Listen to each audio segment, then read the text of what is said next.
Hello, welcome back to Jane's Stories of Life. The other day I introduced you to June and I told you I would be telling you more about her. Well, tonight I want to tell you more about the story, my memories of June. June came into our family when she was 15 and I was 4. She had been in a series of foster homes most of her life. Some of them were fair, some of them were abusive. She came to us and was with us for a number of years. When my dad died in 1948, a year later, my mom decided to move to Iowa to be closer to her family. Mom had to go through the courts to get permission for June to go with us because she was still under 18 years old. We stayed there for 2 years, then we moved back to Cleveland. June stayed in Des Moines maybe another year, and then she came back to Cleveland when she joined the Air Force. While she was in the Air Force, she met and married a man who was also in the Air Force. Initially they had 2 children. Their first daughter, they named Jane after me. Later, they moved around some. They were in Colorado Springs. She had 2 more children at some point, and we stayed in touch for years. It was in the early 70s that we lost touch somehow. And I kept trying to wonder, I kept trying to find June. I wonder where June is. I would call Colorado Springs telephone information with her name and his name, and never was able to get a phone number, didn't still have an address. And so for for years, I had just hit blank walls. When we moved to Dover in 1990, I met someone who was in the Air Force. There's an Air Force base in Dover, of course. And I said to him, I'm trying to find someone. All I know is her name and her date of birth. Do you think there's anything in the Air Force records that would help me? And he said, I doubt it without knowing more information. So I still, no trace. One of the reasons I wanted to find June, just because we missed the contact, was because by that point my mom was in nursing home care because of her physical needs. And she was in her 80s at that point.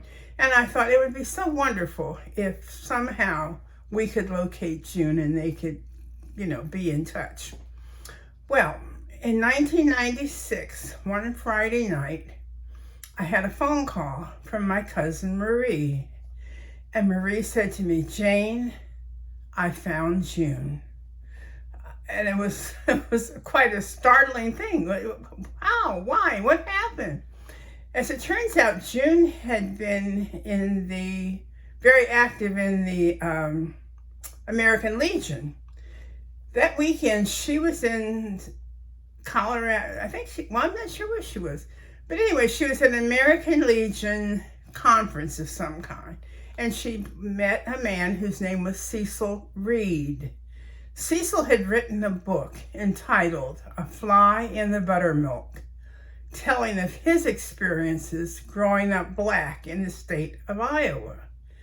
When June started talking to him, she said to him, I have family in Iowa. I used to live in Iowa. And he said, really? She said, yeah, in Ottumwa, Iowa. And he said, really? Who? I do too. She said, Dr. Gage Moore and Louise Moore and my cousins Marie and Joanne. And he said, oh my goodness, those are my relatives. Marie and Joe are my first cousins. At that point, Cecil called Marie and said, I met someone who knows you. Marie asked him to get June's information. So he was able to relay to someone who was able to then get June and give her my information. June called that night. The miracle of that whole thing is that the following week, June was being honored in Washington, D.C. She was going to be flying into D.C. on a Friday night leaving on Saturday afternoon. When we talked, I said, June, we live in Dover, Delaware, 2 hours from DC. We will pick you up Friday night. You will spend the night at my house. Mom's nursing home is 50 miles from here in another part of Delaware.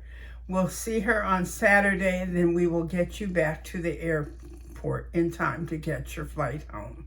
So that is what we did.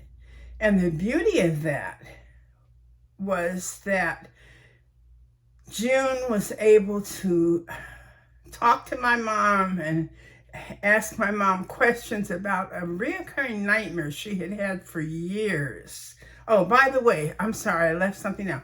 June had been in an extremely violent, abusive marriage.